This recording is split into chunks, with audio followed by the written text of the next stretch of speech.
Imagine this. You're sitting at a fancy restaurant table with your own family. They just ordered literally everything on the menu. Lobster tails, filet mignon, truffle fries, 3 bottles of the most expensive wine, appetizers stacked like a tower. They're laughing, clinking glasses, eating like absolute kings and queens. Then the waiter slides over the leather folder with the bill. Your older brother Jake glances at it, smirks that same entitled smirk he's had since we were kids, and pushes the folder straight toward you. You've got this, right? The whole table goes quiet except for the sound of Mom still chewing. Dad avoids eye contact. Sarah's already scrolling her phone like nothing happened. $1,897, plus tip, and every single eye is on me, waiting for the reliable little brother to pull out his card again. I've been the family safety net for years, the one who makes good money, so everyone else gets a free pass. But tonight felt different, because what they didn't know, what I hadn't told a single soul, was that I had already made arrangements with a manager days earlier. And when that manager walked back to our table with a calm smile and an envelope in his hand, their perfect little evening was about to implode. Stick around. You're not going to believe what he said next. It started like any other family dinner they begged me to pay for. Or so I thought.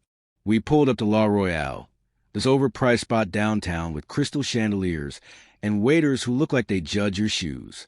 Mom, Linda, had texted me 3 days earlier. We need a nice night out. You're doing so well, Alex. Please. Guilt trip delivered. I said yes because saying no always ends in tears and group chat drama. Jake, my 35-year-old brother who's been between opportunities since college, struts in first. He's wearing that same leather jacket from 2012 and already scanning the menu like it's his birthday. Sarah, 29, slides in next, phone glued to her hand, posting stories before we even sit. Dad, Robert, shuffles behind, quiet as always, the guy who taught me responsibility by never having any himself. The second we're seated, it begins. Jake doesn't even glance at prices. Let's do the seafood tower for the table. And those truffle fries. Oh, and get the lobster bisque. 2 each. Sarah chimes in. Filet mignon for me, medium rare. And that chocolate lava cake looks insane. Bring it early. Mom smiles sweetly. We should celebrate. Life's too short. Dad just nods. I sit there smiling, nodding, saying nothing. Inside, my stomach twists. This isn't new. I've covered vacations they couldn't afford, bailed Jake out credit card debt twice, paid Sarah's rent when her influencer career didn't take off. They call me responsible. I call it being the family ATM. They laugh louder with every course. Jake raises his glass. To Alex, the guy who makes it all possible. They cheer. I fake laugh. Then the plates keep coming. And coming. I watch the total climb in my head. By the time the waiter clears the last empty shell, I already know the damage is north of $1,900. Jake leans back, pats his stomach, looks at me with that signature smirk. You've got this, right, little bro? The folder lands in front of me like a guillotine. But I didn't flinch, because 2 days earlier, I'd called a manager and set something in motion they would never see coming. The folder sits there between us like a live grenade. Jake's smirk widens. He actually leans back further in his chair, arms crossed, like he's won some invisible game. Mom finally stops chewing long enough to speak. Sweetie, we're family. We look out for each other. You know how tight things have been lately. Her voice is soft, practice. The same tone she used when I was 12, and she needed me mow the neighbor's lawn for extra cash she never repaid. Dad clears his throat. It's just one dinner, Alex. You've always been the responsible one. Translation, you've always been the one we can count on to foot the bill. Sarah doesn't even look up from her phone. Yeah, come on. Don't make it weird. You're doing great at that tech job. What's a couple grand to you? A couple grand. Like it's pocket change. I feel the heat rising in my chest. Years of this flash through my mind. Jake's emergency car repairs, Sarah's investment in her failed clothing line, Mom and Dad's surprise anniversary trip I ended up paying for because things were rough. I've never asked for a dime back. Not once. Have you ever sat at a table where everyone assumes your success is their safety net?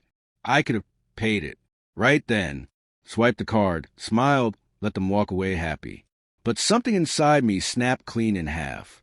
I looked up slowly, met each of their eyes. Then I glanced toward the back of the restaurant, where the manager had been watching quietly for the last 10 minutes. I gave him the smallest nod. Jake laughed. What? You calling backup now? Just pay the damn bill, bro. The manager started walking toward us, envelope in hand, expression calm and unreadable. Their smirks faltered for the first time all night. But the real bomb? It was still in that envelope. Have you ever watched four people realize they've been caught in their own game? In real time? The manager, Mr. Chun, mid-50s, crisp black suit, the kind of calm that comes from seeing every kind of dinner drama, walked straight to our table. Envelope in one hand, small white card in the other. The whole restaurant seems to hush just for us. Jake's smirk freezes mid-curl. Sarah finally puts her phone down. Mom's forecovers. Dad actually straightens up like a kid caught stealing cookies. Mr. Chin stops beside me, looks directly at me first. Mr. Alex, he says, voice low but clear enough for everyone to hear. Your private arrangement from 2 days ago has been fully processed. The entire bill, $1, $897.42, including tax and the 25% gratuity you instructed, was settled in advance, in cash, anonymously, as you requested. Silence. Actual, suffocating silence. Then he places the envelope in front of me. Inside, the paid receipt, and the small white card he sets on top of the leather folder. He reads it aloud anyway. Polite, professional, devastating. Families should lift each other up, not pull each other down. Enjoy the meal on me, one time. Next time, maybe offer to pay. Or at least ask. Love, Alex. Jake's face goes from smug to scarlet in 3 seconds flat. Mom gasps like she's been slapped. Alex, you paid already? Sarah whispers. Wait, what? Dad just stares at the tablecloth. I meet their eyes one by one. I wanted to see if you'd even hesitate. If anyone would say, let me get this, or we can split it. Nobody did. Mr. Chin gives me a small nod, almost proud, then turns to leave. Jake finally finds words. This is messed up, man. You set us up? I lean forward, voice steady. No, I just stopped pretending. But what I said next, right there in front of the whole table, cut deeper than any bill ever could. What do you say when the mask finally slips and everyone sees the truth underneath? I let the silence stretch just long enough for it to hurt. Then I spoke. Quiet, calm, final. I've spent years thinking if I just gave enough money, time, forgiveness, that you'd eventually give something back.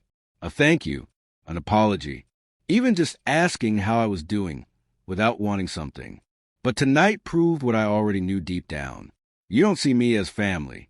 You see me as convenient. Jake opened his mouth, ready to fire back. I cut him off with one raised hand. No more loans. No more emergencies. No more covering dinners, rent, car payments, or anything else. I'm done being the backup plan. Mom's eyes fill with tears, the real ones this time. Alex, honey, we didn't mean. You did, I said. Every time you ordered, without looking at the price. Every time you laughed while I stayed quiet. You meant it. Sarah finally speaks, voice small.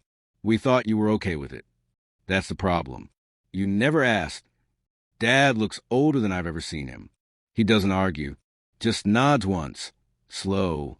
Jake tries one last jab. So what, you're cutting us off? Real mature. I stand up, place my napkin on the table. I'm not cutting you off. I'm setting a boundary. You want a relationship? Earn it. Start by treating me like a person, not an ATM. I look at Mr. Chin across the room. He gives a subtle thumbs up. Then I walk out. They didn't follow. The cool night air hit my face like freedom. But the real question lingered as I drove away. Would they ever change? Or had that dinner been the last one we'd ever share as a family? So there I was, walking out into night while my family sat frozen at that table, staring at an empty leather folder and a truth they couldn't swipe away. That dinner, the one where they ordered everything, laughed like kings, and expected me to pay became the moment everything cracked open. The manager's words weren't just about a bill. They were the echo of every time I'd stayed silent so they could keep taking. I drove home replaying it all. The smirks, the excuses, the tears that came too late. And yeah, part of me hurt. Because family is supposed to be the safe place, not the place that drains you dry. But here's what I realized that night. Love doesn't mean letting people walk all over you. Boundaries aren't punishment. They're protection. For them, for me, for whatever scraps of a relationship might still be salvageable. I haven't heard from them since. No calls, no apologies, just silence. And honestly, that silence feels better than the noise of being used ever did. So next time someone slides a bill your way with that same entitled grin, remember this. You don't owe anyone your wallet to prove you care. You owe yourself the right to say enough. If you've ever been a family ATM, hit that like button if this hit home. Drop same in the comments. Subscribe if you want more stories where the quiet truth wins. And turn on notifications because the next one's already brewing. Thanks for watching till the end. You deserve people who lift you up, not pull you down.